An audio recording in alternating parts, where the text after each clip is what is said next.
6. Signs from Heaven. An Orthodox Christian understanding of unidentified flying objects, UFOs. He post-World War II decades that have witnessed the astonishing increase of Eastern religious cults and influence in the West have also seen the beginning and spread of a parallel phenomenon which, although at first sight it seems totally unrelated to religion, on closer examination turns out to be just as much a sign of the post-Christian age and the new religious consciousness as the Eastern cults. This phenomenon is that of the unidentified flying objects which have supposedly been seen in almost every part of the world since the first flying saucer was spotted in 1947. Human credulity and superstition, which are no less present today than at any time in human history, have caused this phenomenon to be connected to some degree with the crackpot fringe of the cult world, but there has also been a sufficiently serious and responsible interest in it to produce several government investigations and a number of books by reputable scientists. These investigations have come to no positive result in identifying the objects as physical reality. However, the newest hypotheses made by several scientific investigators in order to explain the phenomena actually seem to come closer to a satisfactory explanation than other theories that have been proposed in the past, but at the same time, these newest hypotheses bring one to the edge of reality, as one of the new scientific books on them is called, To the Boundaries of Psychic and Spiritual Reality, which these investigators are not equipped to handle. The richness of scriptural and patristic knowledge precisely of this latter reality places the Orthodox Christian observer in a uniquely advantageous position from which to evaluate these new hypotheses and the UFO phenomena in general. The Orthodox Christian observer, however, is less interested in the phenomena themselves than he is in the mentality associated with them. How are people commonly interpreting UFOs, and why?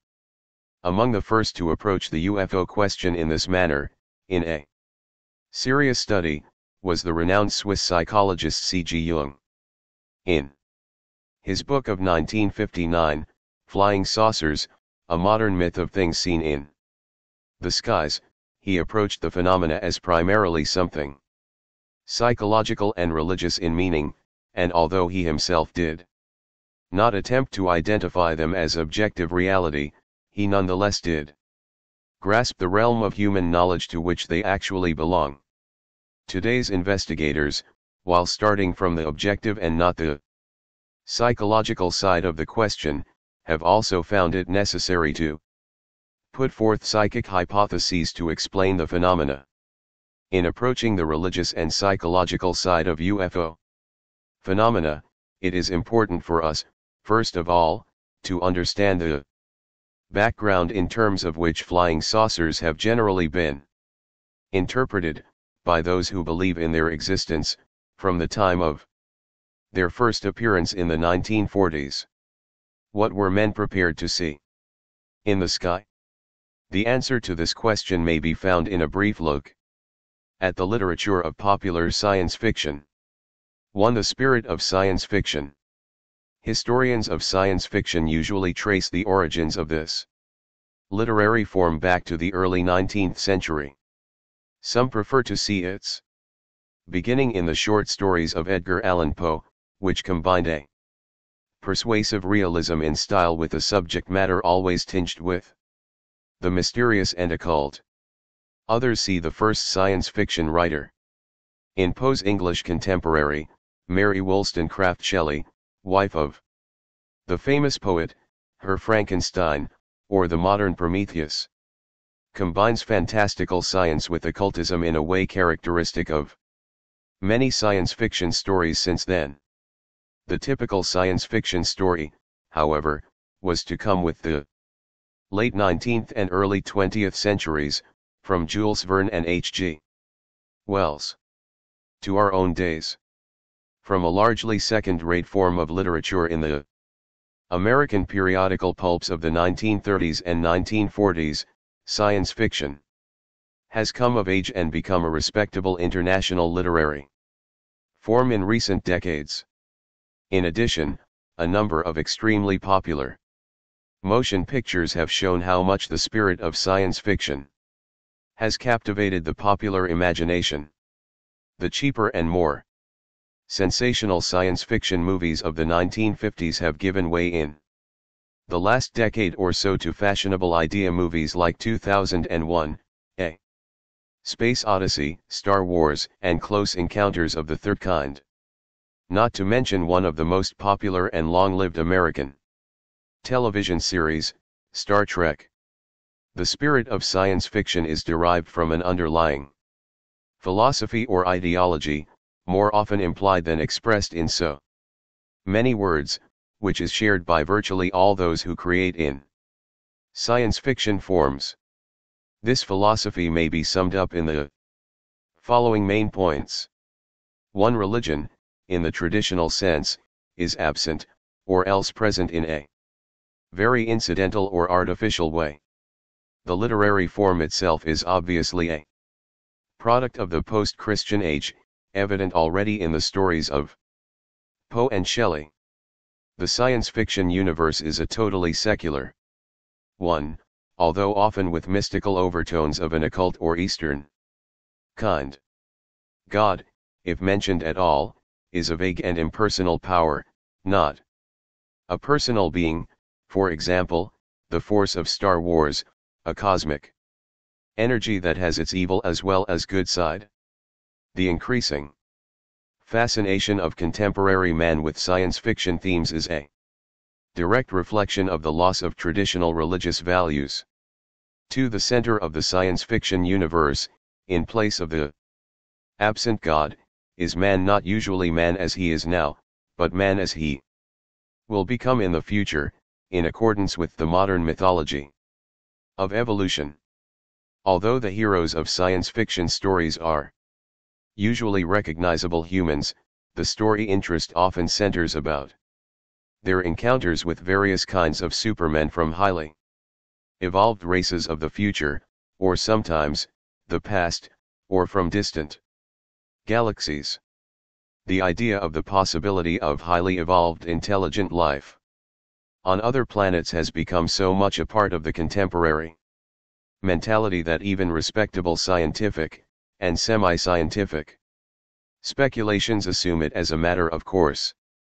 Thus, one popular series of books, Erich von Däniken, Chariots of the Gods, Gods from Outer Space, finds supposed evidence of the presence of extraterrestrial beings or gods in ancient history, who are supposedly responsible for the sudden appearance of intelligence in man, difficult to account for by the usual evolutionary theory. Serious scientists in the Soviet Union speculate that the destruction of Sodom and Gomorrah was due to a nuclear explosion, that extraterrestrial beings visited Earth centuries ago, that Jesus Christ may have been a cosmonaut, and that today we may be on the threshold of a second coming of intelligent beings from outer space. One equally serious scientists in the West think the existence of extraterrestrial intelligences likely enough that for at least 18 years they have been trying to establish contact with them by means of radio telescopes, and currently there are at least 6 searches being conducted by astronomers around the world for intelligent radio signals from space.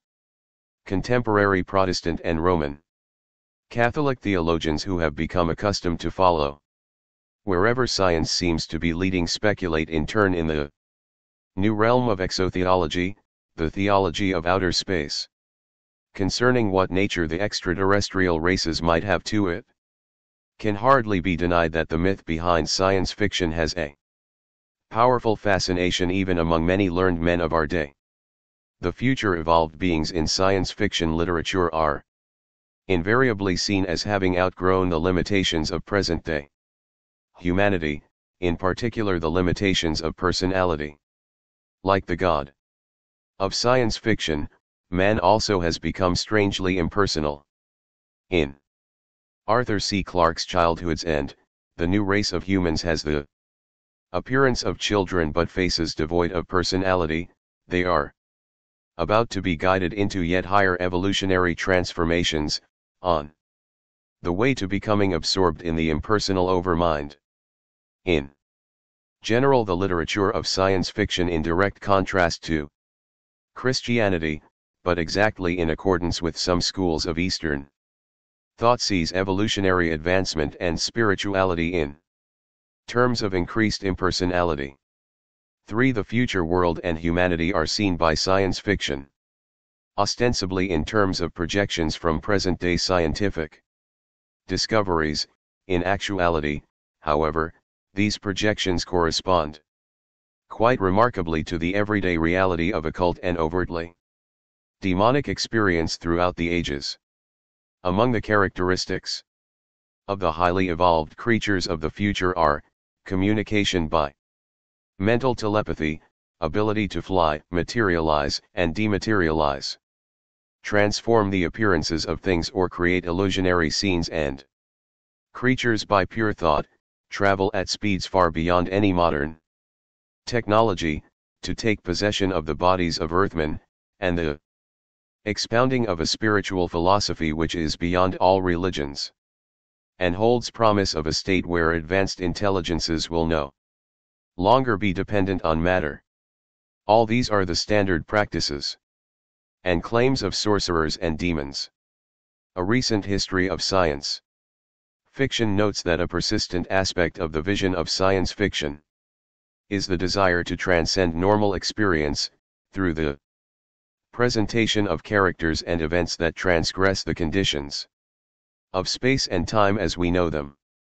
3. The scripts of Star Trek and other science fiction stories, with their futuristic scientific devices, read in parts like excerpts from the lives of ancient Orthodox saints, where the actions of sorcerers are described at a time when sorcery was still a strong part of pagan life. Science fiction in general is usually not very scientific at all, and not really very futuristic either. If anything, it is a retreat to the mystical origins of modern science, the science before the age of the 17th and 18th century Enlightenment, which was much closer to occultism. The same history of science fiction remarks that the roots of science fiction, like the roots of science itself, are in magic and mythology. 4. Present-day research and experiments in parapsychology point also to a future connection of science with occultism, a development with which science fiction literature is in full harmony. Science fiction in the Soviet Union, where it is just as popular as in the West, although its development has been a little different, has exactly the same themes as Western science fiction. In general, metaphysical themes in Soviet science fiction, which labors under the watchful eye of materialist censors, come from the influence of Western writers or from direct Hindu influence, as in the case of the writer Ivana Frumov. The reader of Soviet science fiction, according to one critic, emerges with a vague ability to distinguish the critical demarcations between science and magic, between scientist and sorcerer, between future and fantasy. Science fiction both East and West, says the same writer, like other aspects of contemporary culture, all confirm the fact that the higher stage of humanism is occultism. 5. For almost by its very nature as futuristic, science fiction tends to be utopian. Few novels or stories actually describe a future perfect society, but most of them deal with the evolution of today's society into something higher, or the encounter with an advanced civilization on another planet, with the hope or capability of overcoming today's problems and mankind's limitations in general. In Afromov's and other Soviet science fiction, communism itself becomes cosmic and begins to acquire non-materialistic qualities, and the post-industrial Civilization will be Hindu-like. 6. The advanced beings of outer space are often endowed with savior-like qualities, and the landings of spacecraft on Earth often herald apocalyptic events. Usually the arrival of benevolent beings to guide men in their evolutionary advancement. In a word, the science fiction literature of the 20th century is itself a clear sign of the loss of Christian values and the Christian interpretation of the world. It has become a powerful vehicle for the dissemination of a non-Christian philosophy of life and history, largely under open or concealed occult and Eastern influence. And in a crucial time of crisis and transition in human civilization, it has been a prime force in creating the hope for an actual expectation of visitors from outer space who will solve mankind's problems and conduct man to a new cosmic age of its history.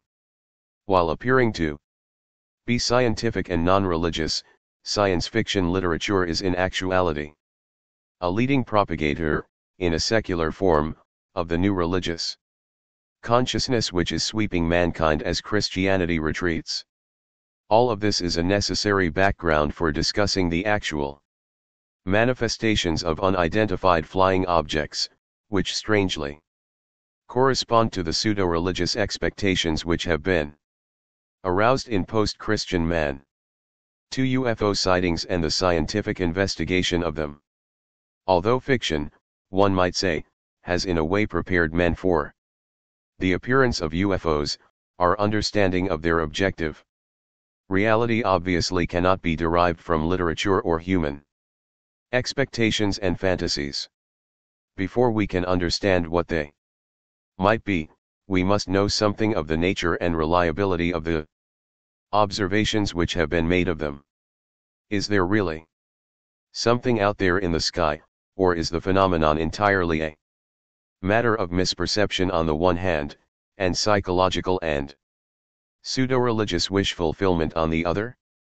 A reliable outline of UFO phenomena has been given by Dr. Jacques Vallée, a French scientist now living in California who has advanced degrees in astrophysics and computer science and has been involved in the scientific analysis of UFO reports for a number of years. His testimony is all the more valuable to us in that he has studied closely UFO sightings outside of the United States, especially in France, and is thus able to give a fair international picture of their distribution.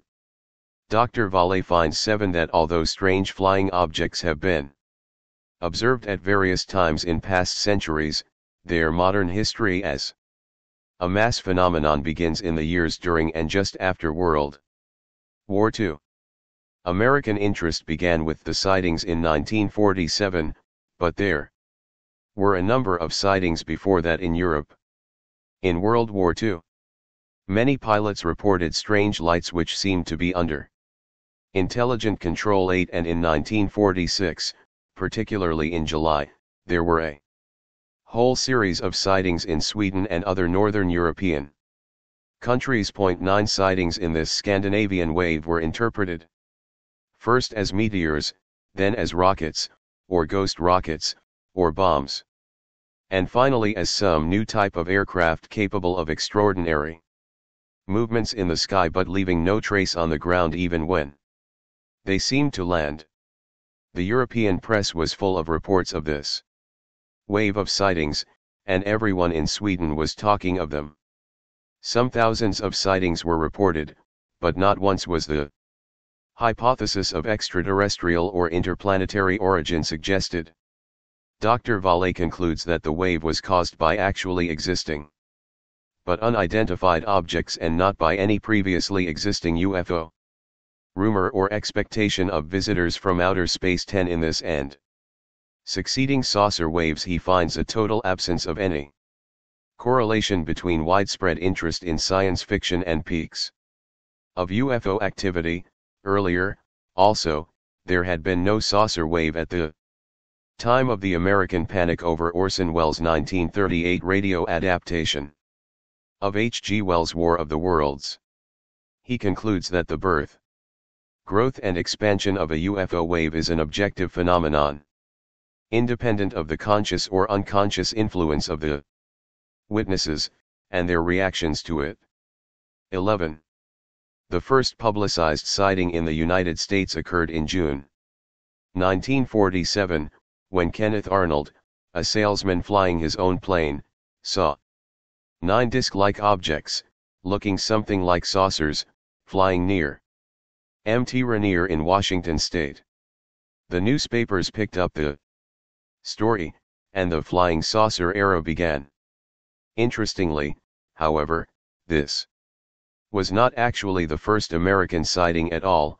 Other unpublicized sightings had been made in the months before this.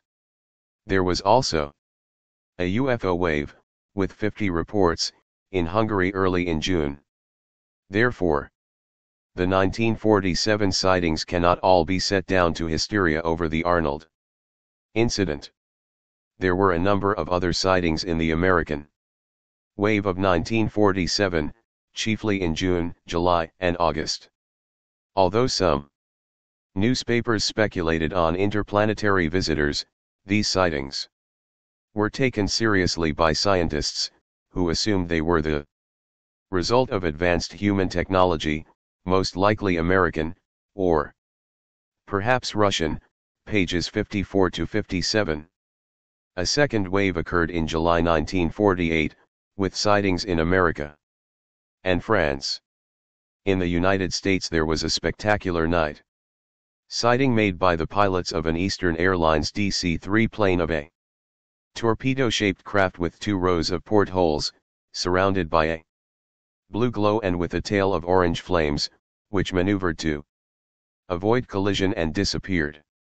In August of the same year there were many sightings in Saigon and other parts of Southeast Asia of a long fish-like object, pages 57 to 59.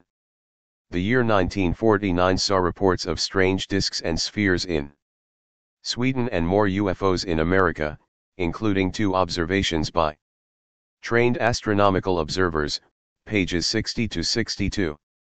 Small UFO waves, as well as isolated sightings, continued in 1950 and 1951, especially in the United States, but also in Europe, pages 62 to 65.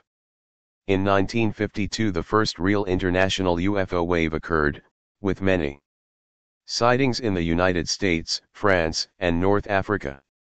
At the peak of the wave, 2 sensational sightings were made above the Capitol and the White House in Washington, D.C., an area under constant control by radar.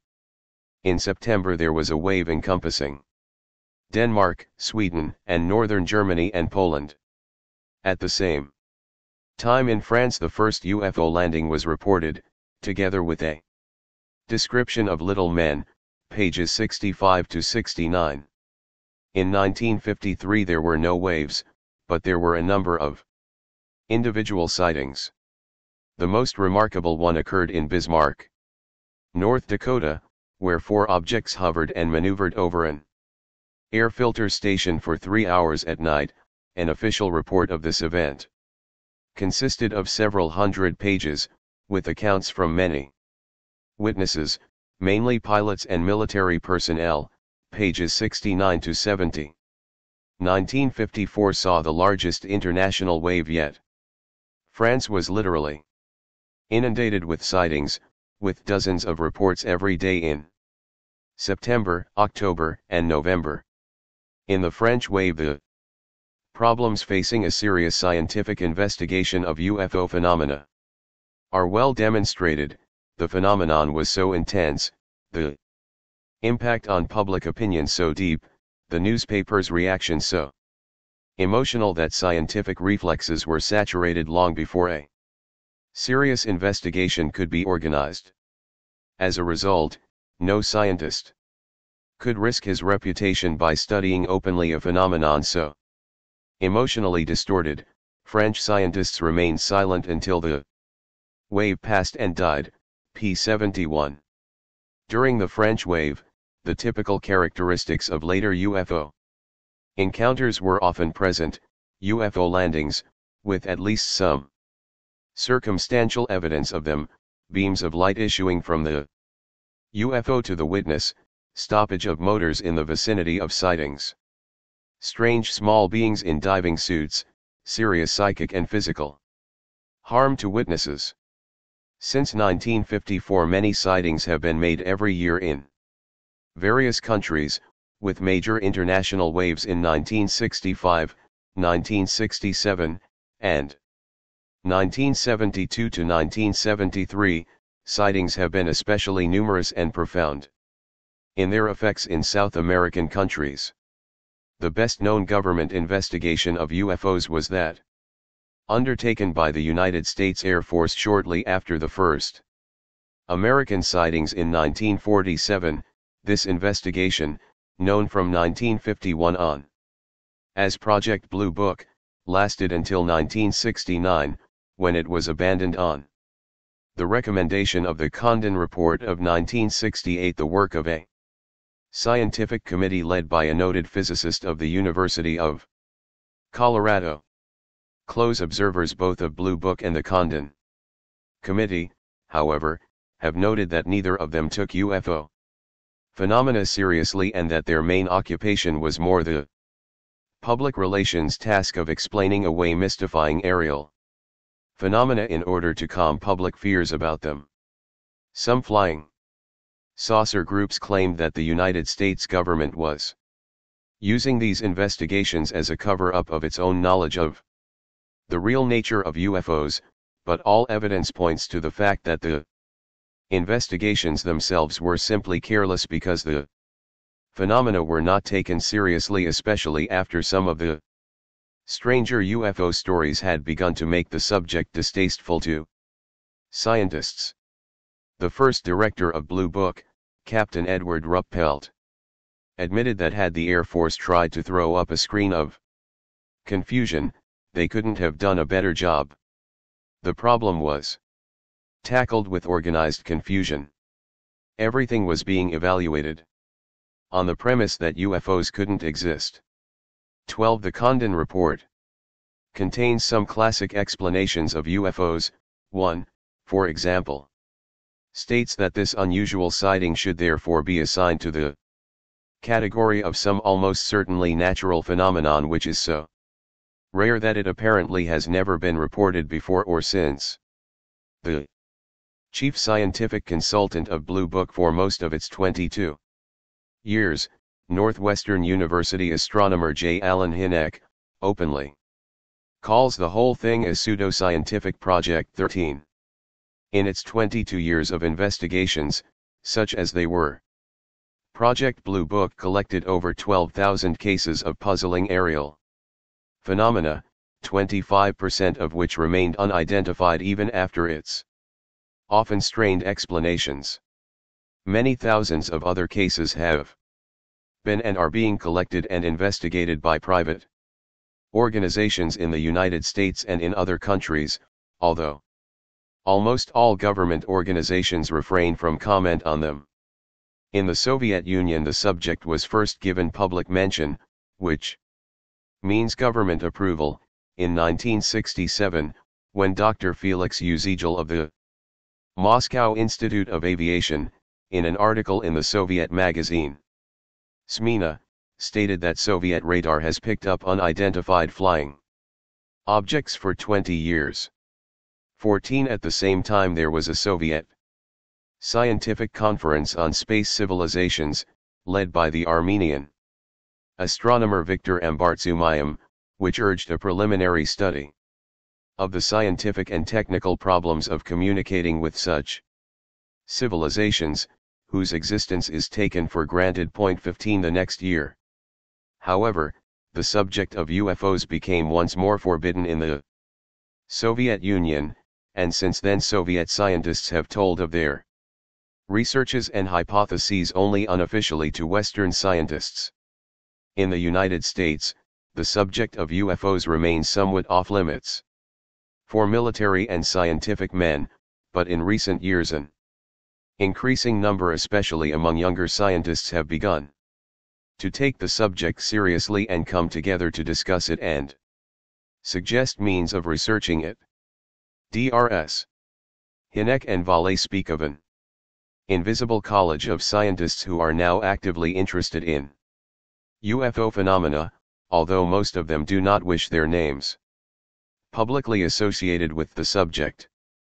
There are, of course, those who continue to deny the phenomenon altogether, explaining it as misperceptions of natural objects, balloons, airplanes, etc., not to mention hoaxes and psychological projections.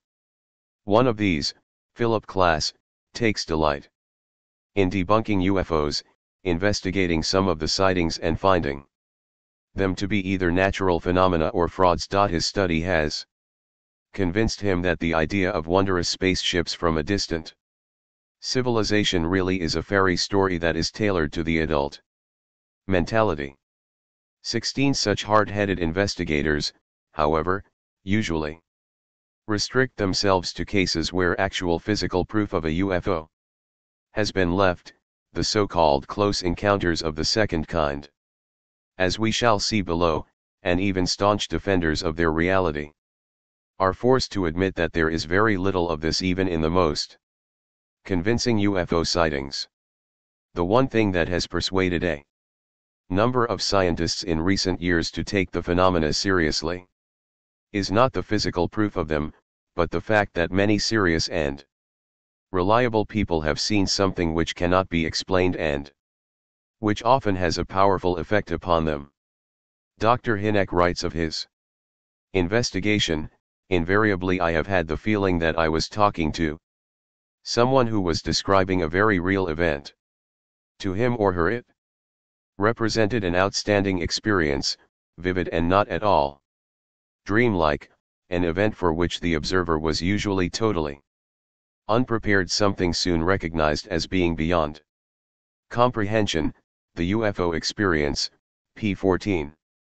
This combination of the often intense reality of the experience of encountering a UFO, especially in the close encounters, and the almost total lack of physical evidence of it makes the investigation of UFOs by nature not chiefly an examination of physical phenomena but more an investigation of the human reports of it, their credibility, consistency, etc.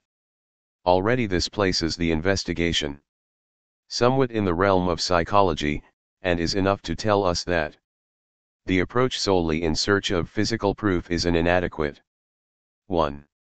However, Mr. Klass' opinion that the wondrous spaceships are a fairy story for adults is perhaps also not far from the truth.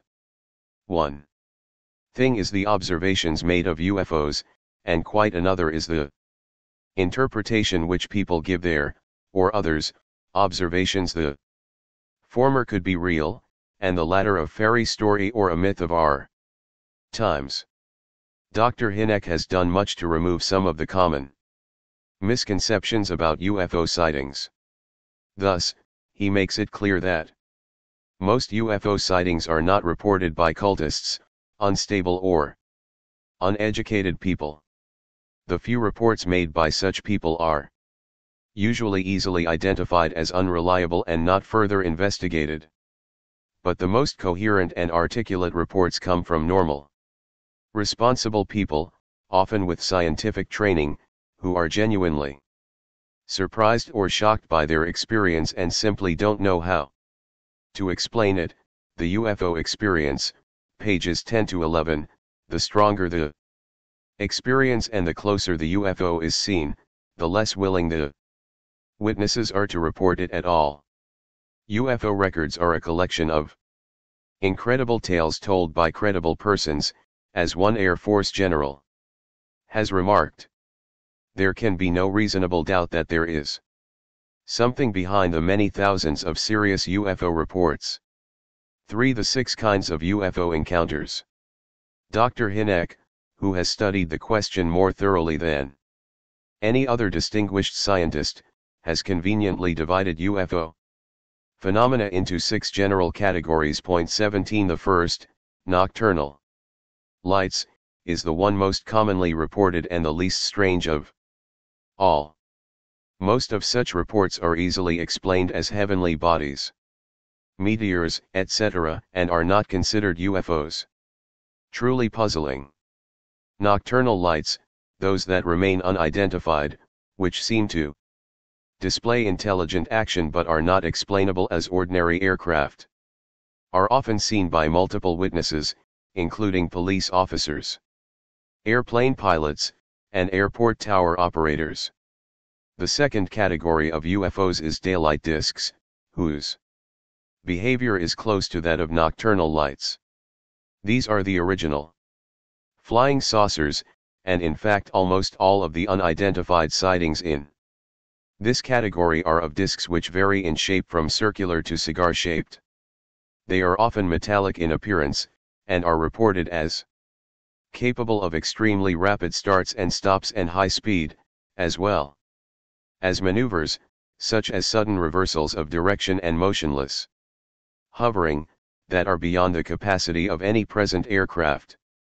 There are many purported photographs of such discs, but none of them is very convincing owing to the distance involved and the possibility of trick photography.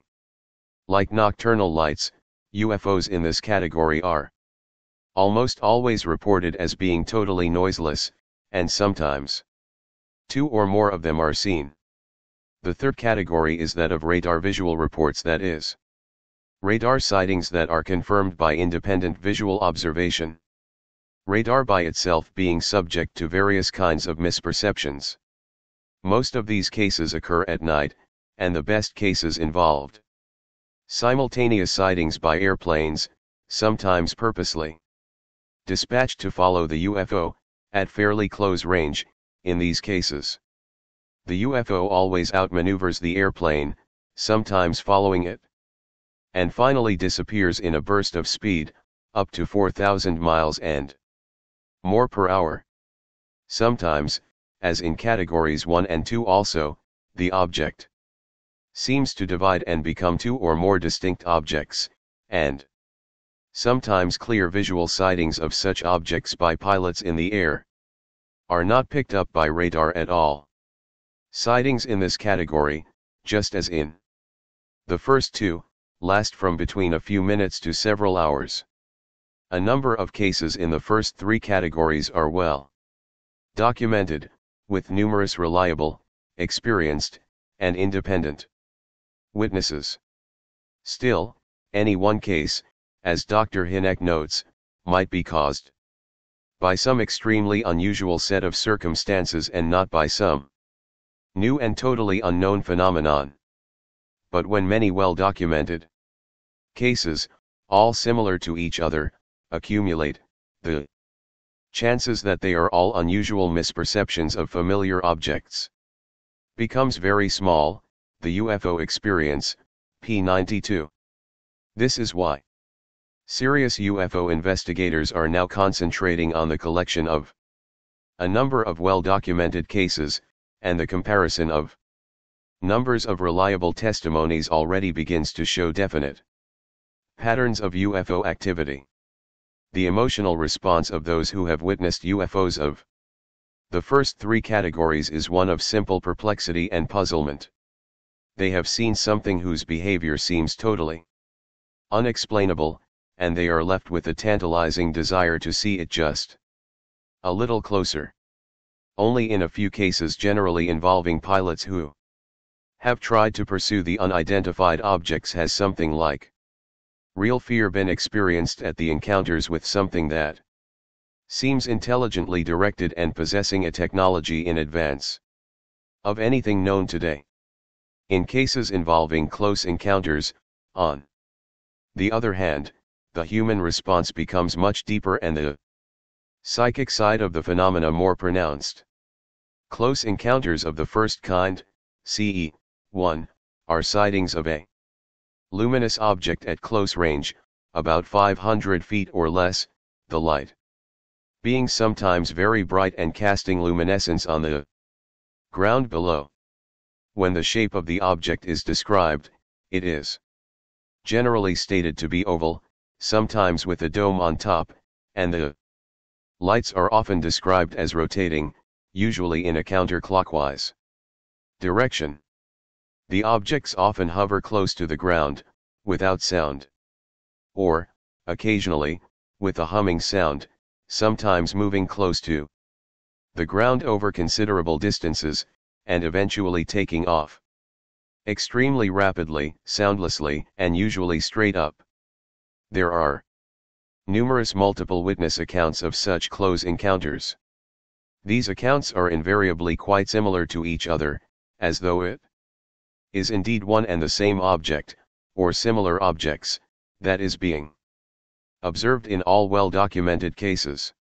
Typically, these cases occur at night in sparsely settled areas, and there are a small number of witnesses for each sighting, an average of 3 to 4 in the cases examined by Dr. Hinek. Close encounters of the first kind are always awesome and often frightening, but leave no visible marks.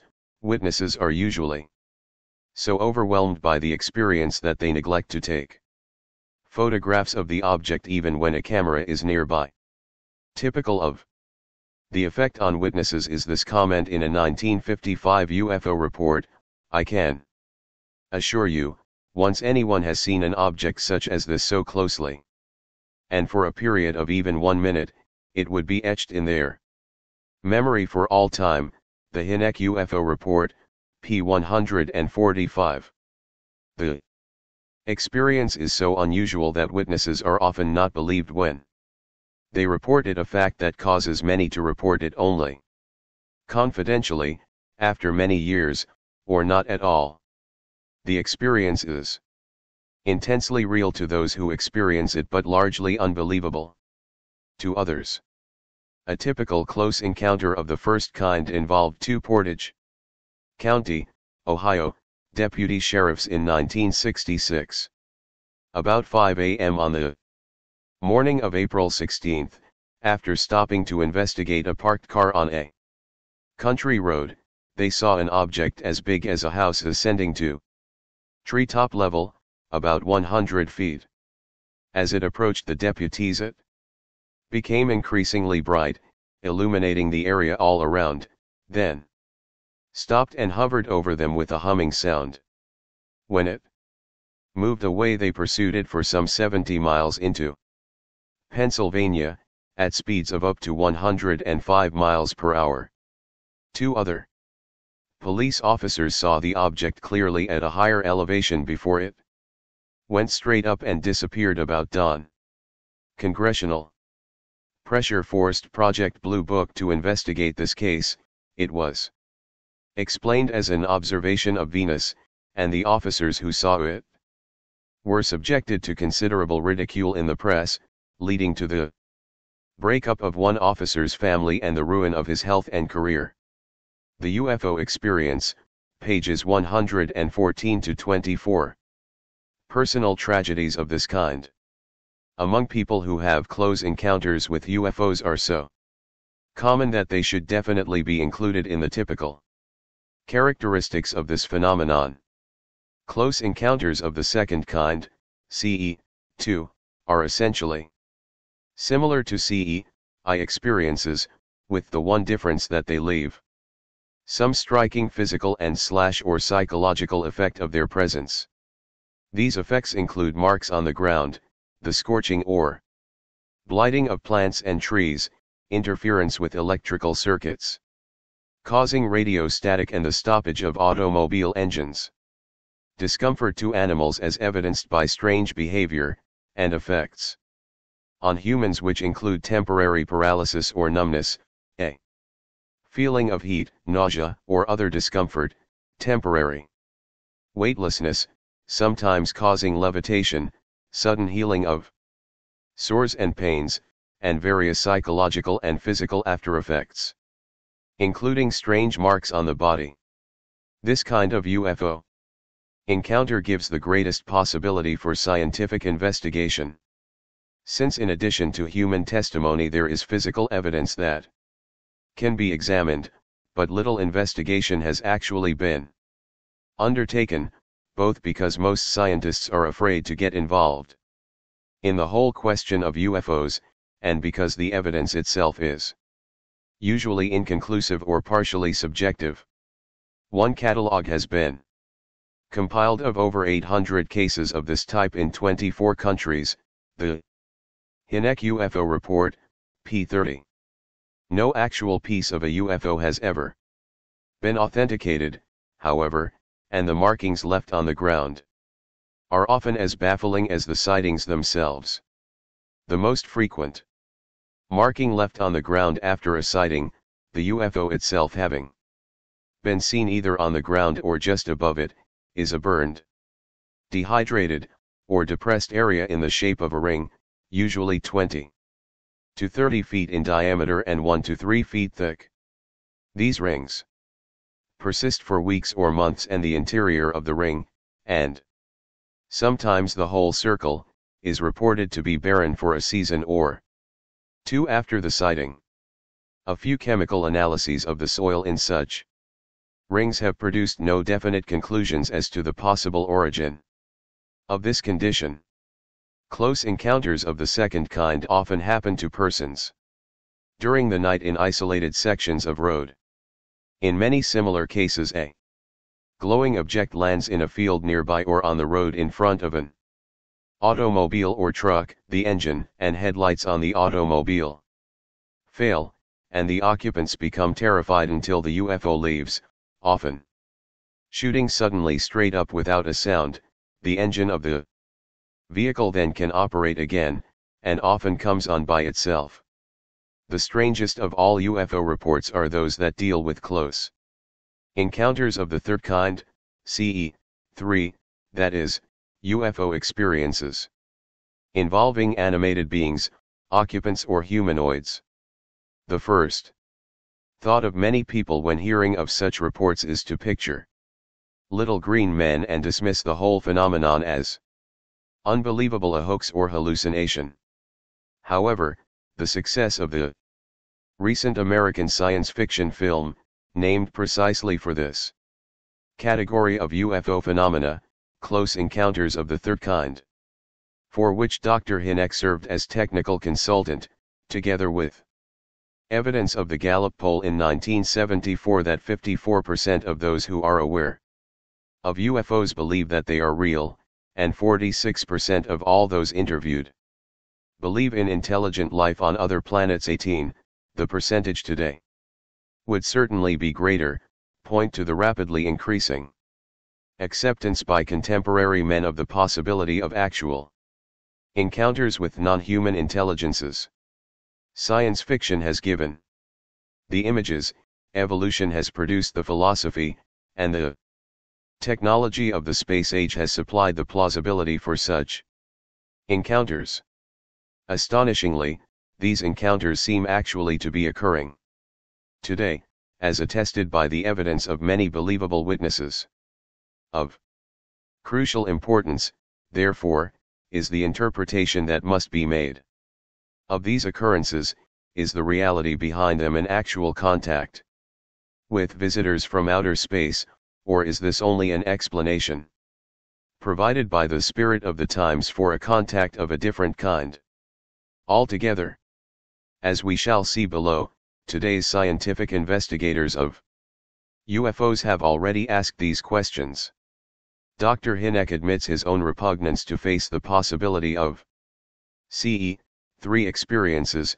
To be frank, I would gladly omit this part if I could without offense to scientific integrity. The UFO experience, p. 158. However, since his aim is scientific objectivity, he finds it impossible to ignore the well-documented cases, from believable witnesses, of this strange phenomenon. Of nearly 1,250 close encounters reported in a catalogue by Dr. Jacques Vallée, 750 report the landing of a craft, and more than 300 of these report humanoids in or about the craft. 1/3 of all these are multiple witness cases. Ibid, p. 161. In one humanoid case, which occurred in November 1961, in one of the northern plains states in the USA. 4 men were returning from a hunting trip late at night, when one of the men noticed a flaming object coming down, as if it were an airplane, crashing about a half-mile up the road from them.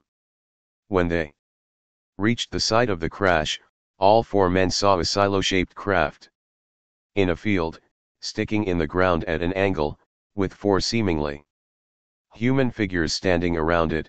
This was at a distance of about 150 yards. They flashed a light on one of the figures, who was about 4.5 feet high and wearing what looked like white coveralls. He made a gesture to the men to stay back. After some hesitation, still thinking it was a plane crash, they went to a nearby town for a police officer. And when they returned, they saw only some small red lights, something like automobile lights. They drove into the field with the officer and followed the lights, only to discover that they suddenly disappeared, leaving no tracks whatsoever, despite the muddiness of the field. After the puzzled police officer left, the men again saw the silo coming down out of the sky with a reddish glow. Instantly after the object landed, 2 figures were visible next to it. A shot was fired, although none of the men admitted to firing it, and one of the figures was hit in the shoulder with a thud, and spun around and down to his knees. In panic, the men ran to their car and raced off, agreeing among themselves not to mention the incident to anyone. They returned home with a strange feeling that there was some period of time lost during the night. The next day, one of the men was visited at his work by several well-groomed official-looking men, who asked him questions about the incident, but without mentioning the shooting, and then took him in their car to his home, where they questioned him about his clothes and boots and then left, telling him not to say anything about the incident to anyone. The hunter assumed these men were United States Air Force investigators trying to conceal some new secret device, but the men never identified themselves and never contacted him again. All 4 men were extremely shaken up by the incident, and after 6 years one of them felt compelled to tell the whole story to a U.S. Treasury agent. Edge of Reality, pages 129 to 41. The main incidents in this story are typical of many close encounters of the third kind. A little different case of this sort is the famous UFO landing at Kelly, a small town near Hopkinsville, Kentucky, which was investigated extensively by the police, Air Force, and independent researchers. In the evening and night of August 21, 1955, 7 adults and 4 children in one farm household had a prolonged encounter with humanoids. The incident began at 7 o'clock, when the teenaged son of the family saw a flying object land behind the farmhouse. No one believed him, but an hour later a little man emitting a strange glow came walking toward the house with its hands raised. 2 of the men in the house, out of fear, shot at the creature when it was 20 feet away. It somersaulted and disappeared in the dark. Soon another similar creature appeared at a window. They again fired at it, and again it disappeared. Going outside, the men shot at another creature with a claw-like hand which they saw on the roof. Still another on a tree nearby floated to the ground when it was shot. Other creatures also were seen and hit, or perhaps the same creatures reappearing, but the men saw the bullets seem to ricochet off from them and have no real effect. The sound was like shooting into a bucket. After firing 4 boxes of shells with no effect, all 11 people, thoroughly terrified, drove to the Hopkinsville police station. The police arrived at the farmhouse after midnight and made a thorough search of the premises, finding a few unusual markings and seeing several strange meteors that came in the direction of the farmhouse, but discovering no creatures. After the police left, the creatures reappeared, causing more consternation in the household. The humanoids in this case were described as being about 3 to 4 feet tall, with huge hands and eyes, without pupils or eyelids, large pointed ears, and arms that hung to the ground. They seemed to have no clothing but to be nickel-plated. They approached the house always from the darkest side and did not approach when outside lights were turned on. 19. Dr. Hinek sharply distinguishes between close encounters of the third kind and contactee cases. Contactees have repeated encounters with UFO beings, often bringing pseudo-religious messages from them about highly evolved beings on other planets, who are about to come to bring peace on Earth, and are often connected with UFO religious cults. Ordinary CE3 experiences, on the other hand, are in general very similar to other close encounters. They occur to people of similar occupations and reliability, are just as unexpected, and produce the same kind of shock at the sight of something so unbelievable. The occupants, who are seen, usually from a little distance, are often reported as picking up samples of earth and rocks, showing a seeming interest in human installations and vehicles, or repairing their own craft.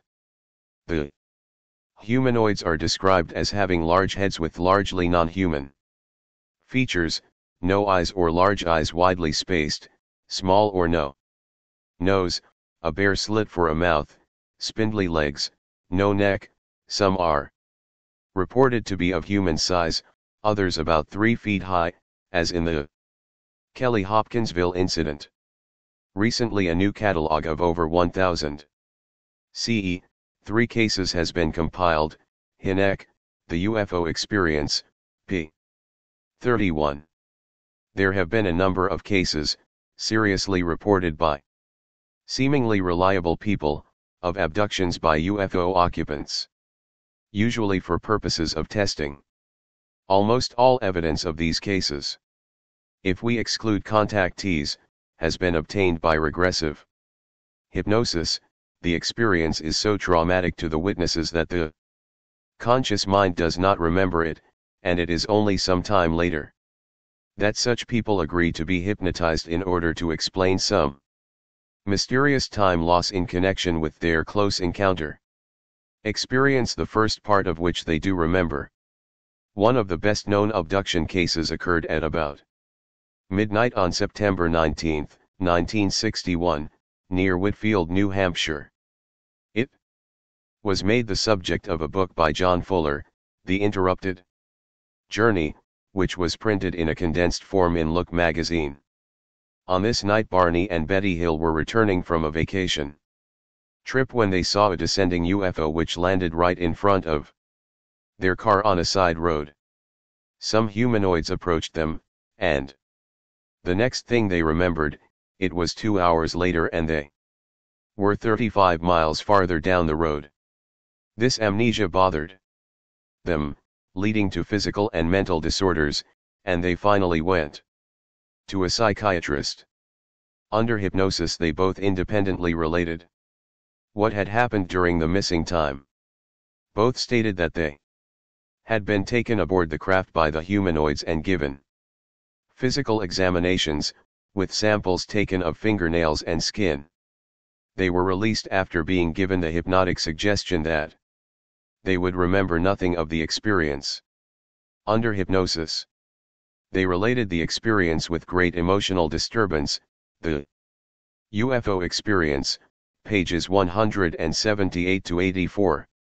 In a similar case, at 2:30 a.m. on December 3, 1967, a policeman in Ashland, Nebraska, saw an object with a row of flickering lights in the road, which took off into the air when he approached it.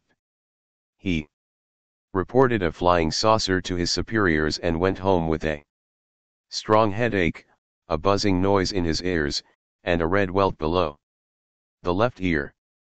Later, it was discovered that there had been a period of 20 minutes that night of which he remembered nothing.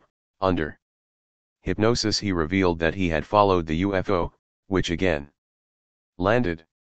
The occupants flashed a bright light at him, and then took him aboard their craft, where he saw control panels and computer-like machines. An engineer in France had seen something similar when he was abducted for 18 days. The humanoids, wearing coveralls with a winged serpent emblem, told the policeman that they came from a nearby galaxy, had bases in the United States, and operated their craft by reverse electromagnetism. They contact people by chance and want to puzzle them. They released the man, telling him not to speak wisely about this night.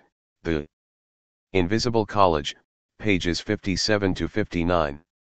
At first sight, such incidents seem simply unbelievable, like some strange cases of hallucination or disordered imagination.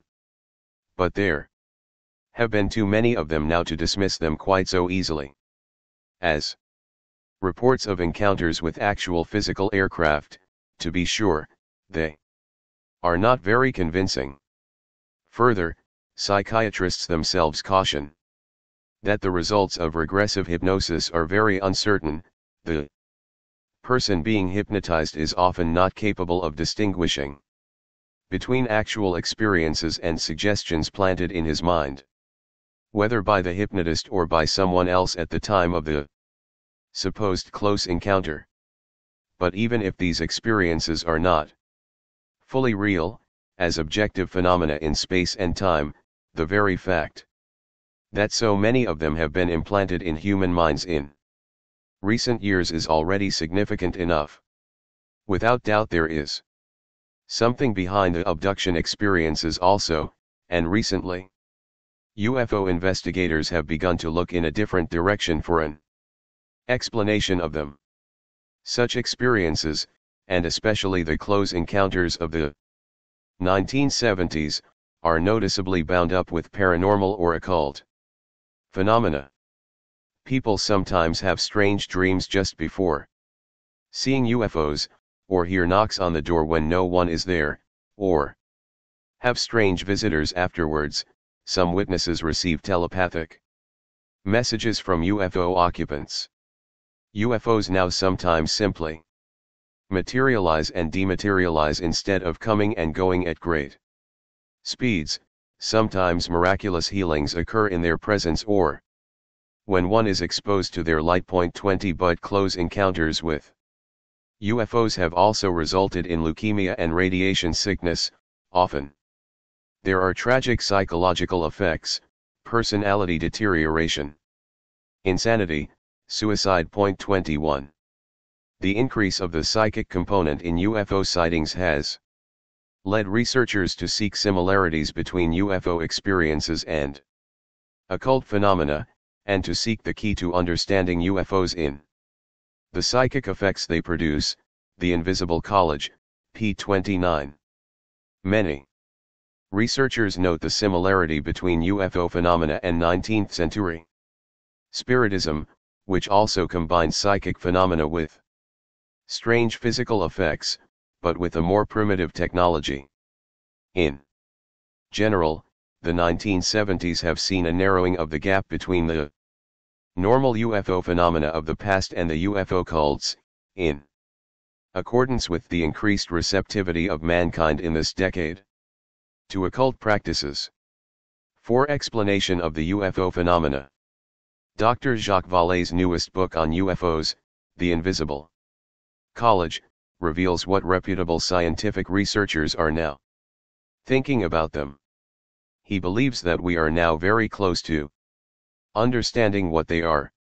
He notes that the idea of extraterrestrial intelligent life has in a few years become astonishingly fashionable, among scientists as well as fortune tellers, as a result of a great thirst for contact with superior minds that will provide guidance for our poor, harassed, hectic planet. P. 195. He significantly sees that the idea of visitors from outer space has become the great myth or wonderful untruth of our times.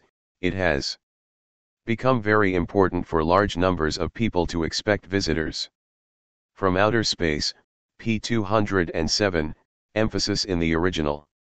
Yet he finds it naive to believe in this myth.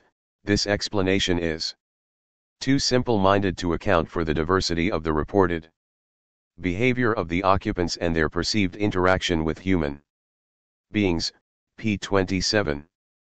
Dr. Hinek has noted that in order to explain the various effects produced by UFOs, we must assume that they are a phenomenon that undoubtedly has physical effects but also has the attributes of the psychic world, the edge of reality, p. 259.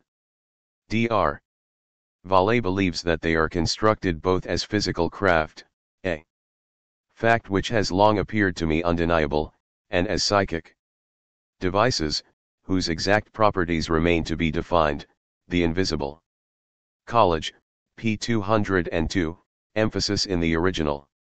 Actually, the theory that UFOs are not physical craft at all, but some kind of paraphysical or psychic phenomenon, was suggested by a number of researchers in the early 1950s, but this opinion was largely submerged later, on the one hand by the cultists, with their insistence on the extraterrestrial origin of UFOs, and on the other hand by the official government explanations, which corresponded to the widespread popular view that the whole phenomenon was imaginary. Keel, UFOs, Operation Trojan Horse, pages 38 to 41. Only lately have serious investigators begun to agree that UFOs, while having certain physical characteristics, cannot at all be explained as somebody's space ships, but are clearly something of the paraphysical or occult realm. Why, indeed, are so many UFO landings precisely in the middle of roads? Why do such fantastically advanced craft so often need repairs? Why do the occupants so often need to pick up rocks and sticks, over and over again for 25 years, and to test so many people if they are actually reconnaissance vehicles from another planet, as the humanoids usually claim? Dr. Vallée asks whether the visitors from outer space idea might not serve precisely a diversionary role in masking the real, infinitely more complex nature of the technology that gives rise to the sightings. The Invisible College, p. 28. He believes we are not dealing with successive waves of visitations from space. We are dealing with a control system, p. 195. What takes place through close encounters with UFOs is control of human beliefs, p. 3. With every new wave of UFOs, the social impact becomes greater. More young people become fascinated with space, with psychic phenomena, with new frontiers in consciousness. More books and articles appear. Changing Our Culture, pages 197 to 98. In another book he notes that it is possible to make large sections of any population believe in the existence of supernatural races, in the possibility of flying machines, in the plurality of inhabited worlds, by exposing them to a few carefully engineered scenes, the details of which are adapted to the culture and superstitions of a particular time and place. 22. An important clue to the meaning of these engineered scenes may be seen in an observation often made by careful observers of UFO phenomena, especially CE-3 and contactee cases, that they are profoundly absurd, or contain at least as much absurdity as rationality. Vallée, The Invisible College, p. 196. Individual close encounters have absurd details, like the 4 pancakes given by a UFO occupant to a Wisconsin chicken farmer in 1961, 23 more. Significantly, the encounters themselves are strangely pointless, without clear purpose or meaning. A Pennsylvania psychiatrist has suggested that the absurdity present in almost all UFO close encounters is actually a hypnotic technique. When the person is disturbed by the absurd or contradictory, and their mind is searching for meaning, they are extremely open to thought transference, to receiving psychic healing, etc. The Invisible College, p. 115. Dr. Vallée compares this technique to the irrational koans of Zen masters, p. 27, and notices the similarity between UFO encounters and occult initiation rituals which open the mind to a new set of symbols, p. 117. All of this points to what he calls the next form of religion, p. 202. Thus, UFO encounters are but a contemporary form of an occult phenomenon which has existed throughout the centuries. Men have abandoned Christianity and look for saviors from outer space, and therefore the phenomenon supplies images of spacecraft and space beings. But what is this phenomenon? Who is doing the engineering, and to what purpose? Today's investigators have already supplied the answers to at least the first two questions, although, being without competence in the realm of religious phenomena, they do not fully understand the significance of what they have found. One investigator, Brad Steiger, an Iowa College professor who has written several books on the subject, after a recent detailed study of the Air Force Blue Book files, concluded, "We are dealing with a multidimensional paraphysical phenomenon, which is largely indigenous to planet Earth." Canadian UFO Report, Summer, 1977. Drs. Hinek and Vallée have advanced the hypothesis of earthbound aliens to account for UFO phenomena, and speculate on interlocking universes right here on Earth from which they might come, much as poltergeists produce physical effects while remaining themselves invisible. John Keel, who began his UFO investigation as a skeptic and is himself an agnostic in religion, writes, "The real UFO story is one of ghosts and phantoms and strange mental aberrations, of an invisible world which surrounds us and occasionally engulfs us. It is a world of illusion, where reality itself is distorted by strange forces which can seemingly manipulate space, time, and physical matter, forces which are almost entirely beyond our powers of comprehension. The UFO manifestations seem to be, by and large, merely minor variations of the age-old demonological phenomenon, UFOs, Operation Trojan Horse, pages 46, 299. In a recent bibliography of UFO phenomena prepared by the Library of Congress for the United States Air Force Office of Scientific Research, the introduction states that many of the UFO reports now being published in the popular press recount alleged incidents that are strikingly similar to demonic possession and psychic phenomena, which have long been known to theologians and parapsychologists. 24 Most UFO researchers are now turning to the occult realm and to demonology for insight into the phenomena they are studying. Several recent studies of UFOs, by evangelical Protestants, put all this evidence together and come to the conclusion that UFO phenomena are simply and precisely demonic in origin. 25 The Orthodox Christian investigator can hardly come to a different conclusion. Some or many of the experiences, it may be, are the result of hoaxes or hallucinations, but it is simply impossible to dismiss all of the many thousands of UFO reports in this way. A great number of modern mediums and their spiritistic phenomena are also fraudulent, but mediumistic spiritism itself, when it is genuine, undeniably produces real paranormal phenomena under the action of demons. UFO phenomena, having the same source, are no less real. Case histories of people who have been drawn into contact with UFOs reveal the standard characteristics which go with involvement with demons in the occult realm. A police officer in Southern California, for example, began to see UFOs in June 1966, and thereafter saw them frequently, almost always at night. After one landing, he and his wife saw distinct traces of the UFO on the ground. During these weeks of tantalizing sightings, I became totally obsessed with the UFOs, convinced that something great was about to happen.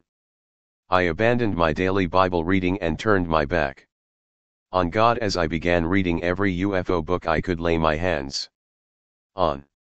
Many nights I watched in vain, trying to mentally communicate with what I then thought were extraterrestrial beings, almost praying to them to appear and establish some sort of contact with me.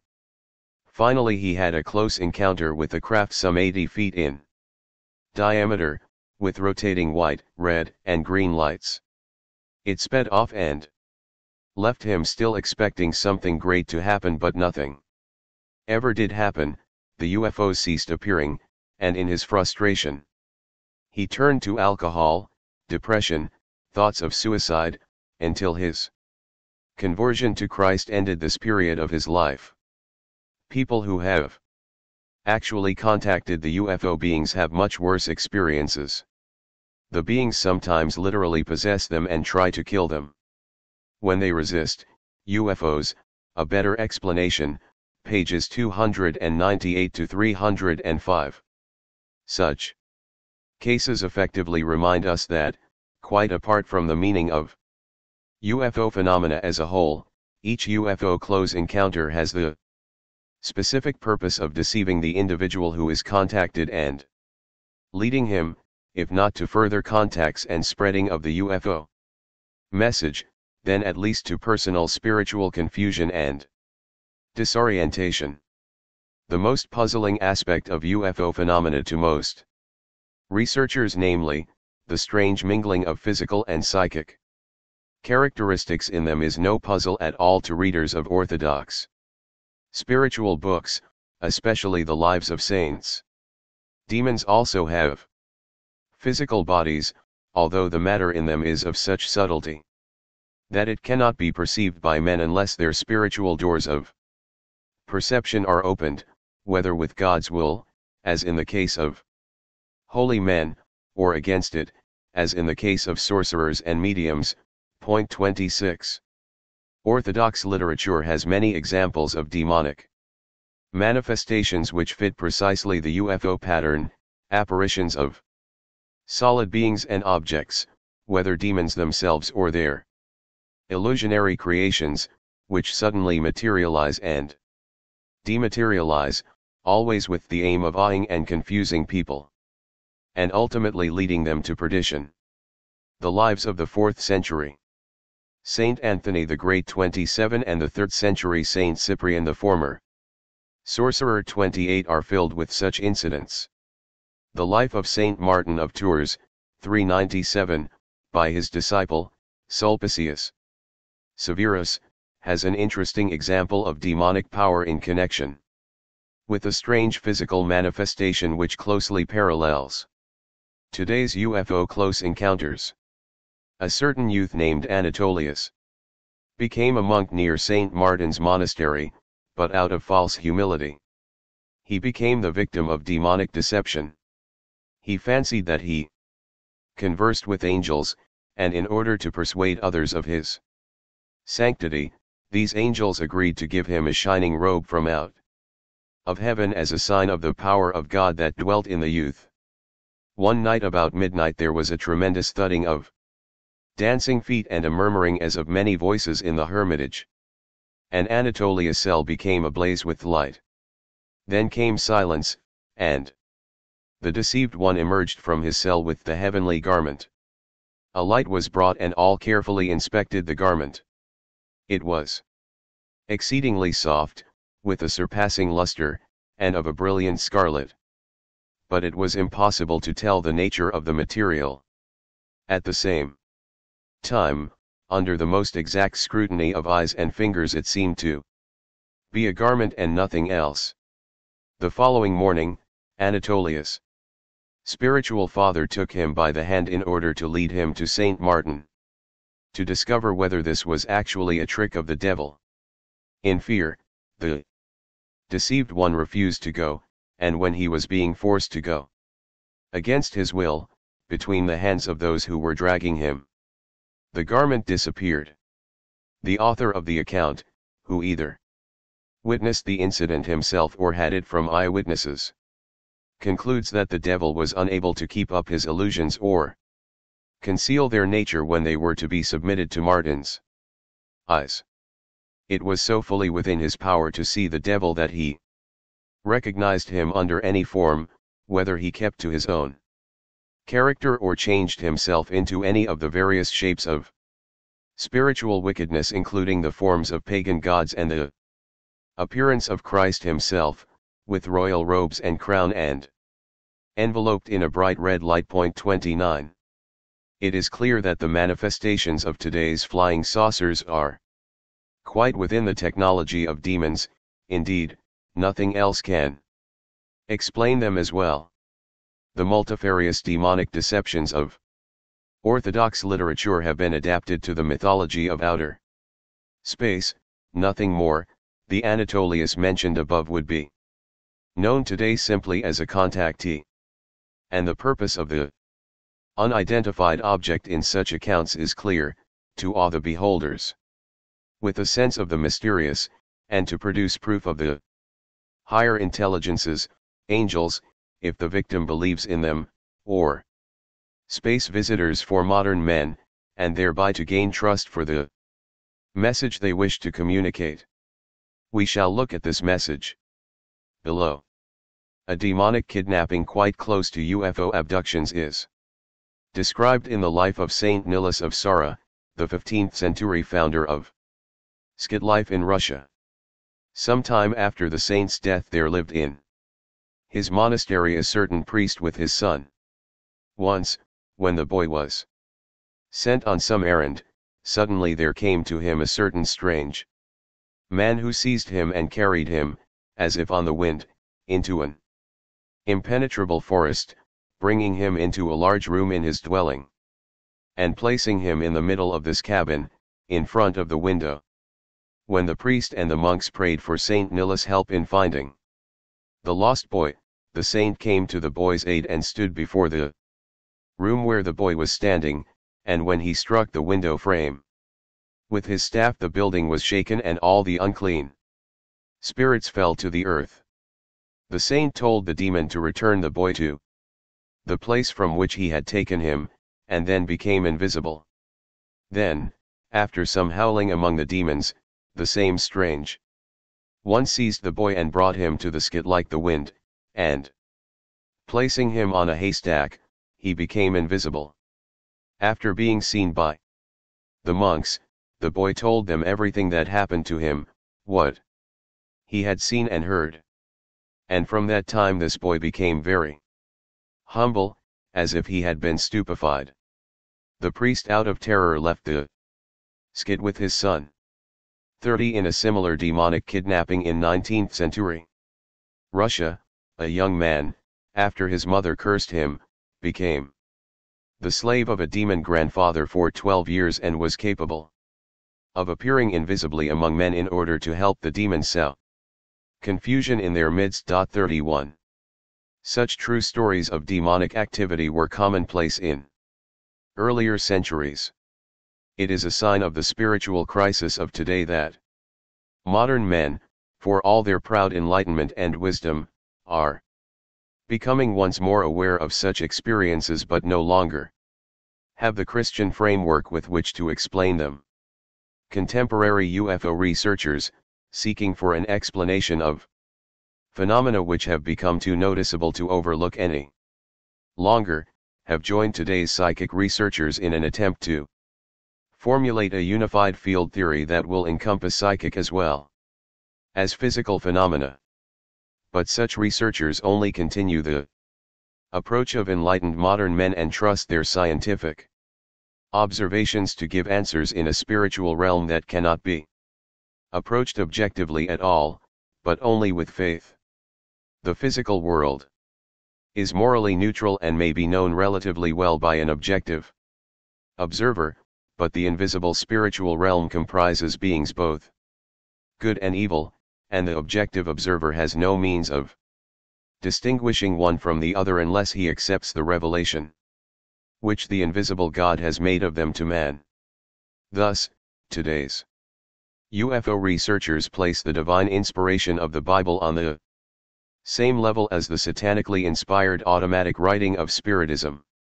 And they do not distinguish between the actions of angels and those of demons.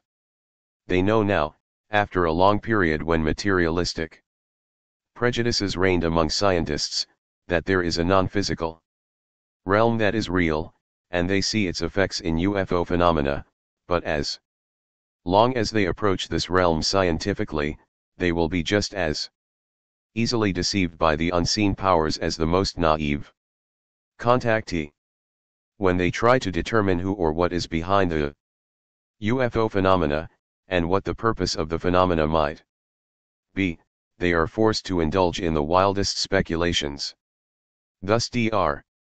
Vallée confesses himself baffled whether the source of UFO manifestations might be a morally neutral unattended clockwork, a benevolent solemn gathering of wise men, as the extraterrestrial myth would have us believe, or a terrible superhuman monstrosity, the very contemplation of which would make a man insane, that is, the activity of demons, the Invisible College, p. 206. A true evaluation of the UFO experience may be made only on the basis of Christian revelation and experience, and is accessible only to the humble Christian believer who trusts these sources. To be sure, it is not given to man entirely to explain the invisible world of angels and demons, but enough Christian knowledge has been given us to know how these beings act in our world and how we should respond to their actions, particularly in escaping the nets of the demons. UFO researchers have come to the conclusion that the phenomena they have studied are essentially identical with phenomena that used to be called demonic, but only the Christian, the Orthodox Christian, who is enlightened by the patristic understanding of Scripture and the 2,000-year experience of saints' encounters with invisible beings, is able to know the full meaning of this conclusion. 5. The meaning of UFOs. What, then, is the meaning of the UFO phenomena of our time? Why have they appeared just at this time in history? What is their message? To what future do they point? First, UFO phenomena are but one part of an astonishing outpouring of paranormal events what just a few years ago most people would have considered as miracles. Dr. Vallée, in the Invisible College, expresses the secular appreciation of this fact.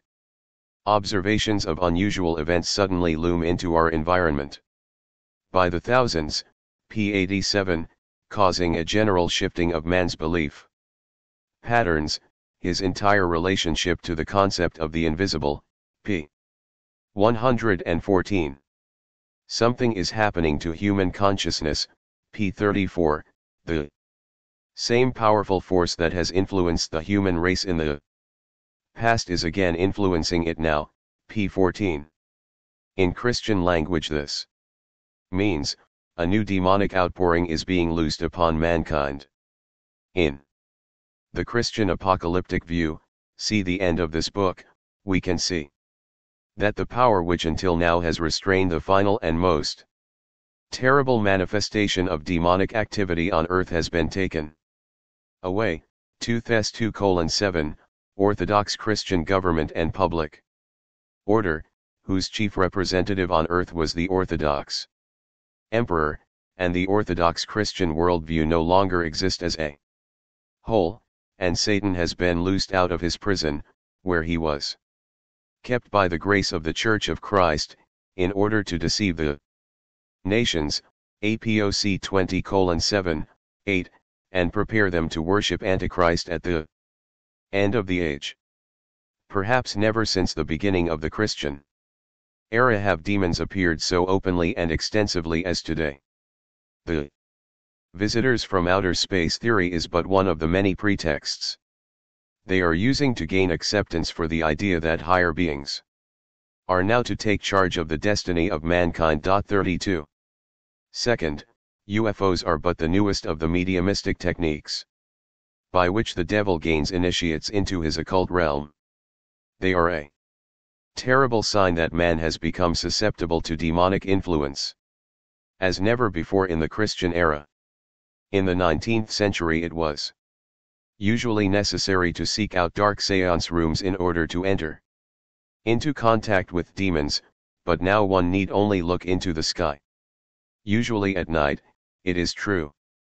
Mankind has lost what remained of basic Christian understanding up to now, and now passively places itself at the disposal of whatever powers may descend from the sky. The new film, Close Encounters of the Third Kind, is a shocking revelation of how superstitious post-Christian man has become, ready in an instant and unquestioningly to believe and follow hardly disguised demons wherever they might lead. 33. Third, the message of the UFOs is, prepare for Antichrist, the savior of the apostate world is coming to rule it. Perhaps he himself will come in the air, in order to complete his impersonation of Christ, Matt 24:30, Acts 1:11, perhaps only the visitors from outer space will land publicly in order to offer cosmic worship of their Master, perhaps the fire from heaven, APOC 13:13, will be only a part of the great demonic spectacles of the last times. At any rate, the message for contemporary mankind is, expect deliverance, not from the Christian revelation and faith in an unseen God, but from vehicles in the sky. It is one of the signs of the last times that there shall be terrors and great signs from heaven, Luke 21:11. Even 100 years ago Bishop Ignatius Bryanchaninov, in his book on miracles and signs, Yaroslavl, 1870, reprinted by Holy Trinity Monastery, Jordanville, New York, 1960, remarked on the striving to be encountered in contemporary Christian society to see miracles and even perform miracles. Such a striving reveals the self-deception, founded on self-esteem and vainglory, that dwells in the soul and possesses it. P. 32. True wonder workers have decreased and grown extinct, but people thirst for miracles more than ever before. We are gradually coming near to the time when a vast arena is to be opened up for numerous and striking false miracles, to draw to perdition those unfortunate offspring of fleshly wisdom who will be seduced and deceived by these miracles, pages 48-49. Of special interest to UFO investigators, the miracles of Antichrist will be chiefly manifested in the aerial realm, where Satan chiefly has his dominion. The signs will act most of all on the sense of sight, charming and deceiving it. St. John the theologian, beholding in Revelation the events that are to precede the end of the world, says that Antichrist will perform great signs, and will even make fire to come down out of heaven upon the earth in the sight of men, APOC 13:13. This is the sign indicated by Scripture as the highest of the signs of Antichrist, and the place of this sign is the air. It will be a splendid and terrible spectacle, p. 13. Saint Simeon the new theologian for this reason remarks that the struggler of prayer should quite rarely look into the sky out of fear of the evil spirits in the air who cause many and various deceptions in the air. Philokalia, the three forms of heedfulness. Men will not understand that the miracles of Antichrist have no good, rational purpose, no definite meaning, that they are foreign to truth, filled with lies, that they are a monstrous, malicious, meaningless play acting, which increases in order to astonish, to reduce to perplexity and oblivion, to deceive, to seduce, to attract by the fascination of a pompous, empty, stupid effect. P11. All demonic manifestations have the characteristic that even the slightest heed paid to them is dangerous. From such heedfulness alone, allowed even without any sympathy for the manifestation, one may be sealed with the most harmful impression and subjected to a serious temptation. P50. Thousands of UFO contactees and even simple witnesses have experienced the dreadful truth of these words. Few have escaped. Once they become deeply involved, even the secular investigators of UFO phenomena have seen fit to warn people against their dangers. John Keel, for example, writes, "Dabbling with UFOs can be as dangerous as dabbling with black magic. The phenomenon preys upon the neurotic, the gullible, and the immature. Paranoid schizophrenia, demonomania, and even suicide can result and has resulted in a number of cases. A mild curiosity about UFOs can turn into a destructive obsession. For this reason, I strongly recommend that parents forbid their children from becoming involved. School teachers and other adults should not encourage teenagers to take an interest in this subject." UFOs. Operation Trojan Horse, p. 220. In a different place, Bishop Ignatius Bryanchaninov recorded with awe and foreboding the vision of a simple Russian blacksmith in a village near Petersburg at the dawn of our present age of unbelief and revolution, 1817. In the middle of the day he suddenly saw a multitude of demons in human form, sitting in the branches of the forest trees, in strange garments and pointed caps, and singing, to the accompaniment of unbelievably weird musical instruments, an eerie and frightful song, "Our years have come, our will be done." 34. We live near the end of this fearful age of demonic triumph and rejoicing, when the eerie humanoids, another of the masks of the demons, have become visible to thousands of people and by their absurd encounters take possession of the souls of those men from whom God's grace has departed.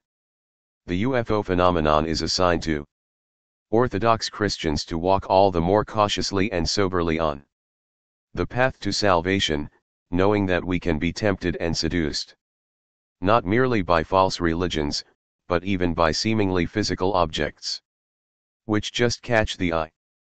In earlier centuries, Christians were very cautious about strange and new phenomena, knowing of the devil's wiles, but after the modern age of enlightenment most people have become merely curious about such things and even pursue them, relegating the devil to a half-imaginary realm. Awareness of the nature of UFOs, then, can be a help in awakening Orthodox Christians to a conscious spiritual life and a conscious Orthodox worldview that does not easily follow after the fashionable ideas of the times. The conscious Orthodox Christian lives in a world that is clearly fallen, both the earth below and the stars above, all being equally far from the lost paradise for which he is striving. He is part of a suffering mankind, all descended from the one Adam, the first man, and all alike in need of the redemption offered freely by the Son of God by his saving sacrifice on the cross. He knows that man is not to evolve into something higher, nor has he any reason to believe that there are highly evolved beings on other planets, but he knows well that there are indeed advanced intelligences in the universe. Besides himself, these are of two kinds, and he strives to live so as to dwell with those who serve God, the angels, and avoid contact with the others who have rejected God and strive in their envy and Malice to draw man into their misfortune, the demons. He knows that man, out of self-love and weakness, is easily inclined to follow error and believe in fairy tales that promise contact with a higher state or higher beings without the struggle of Christian life in fact, precisely as an escape from the struggle of Christian life. He distrusts his own ability to see through the deceptions of the demons, and therefore clings all the more firmly to the scriptural and patristic guidelines which the Church of Christ provides for his life. Such a one has the possibility to resist the religion of the future. The religion of Antichrist, in whatever form it may present itself. The rest of mankind, save by a miracle of God, is lost.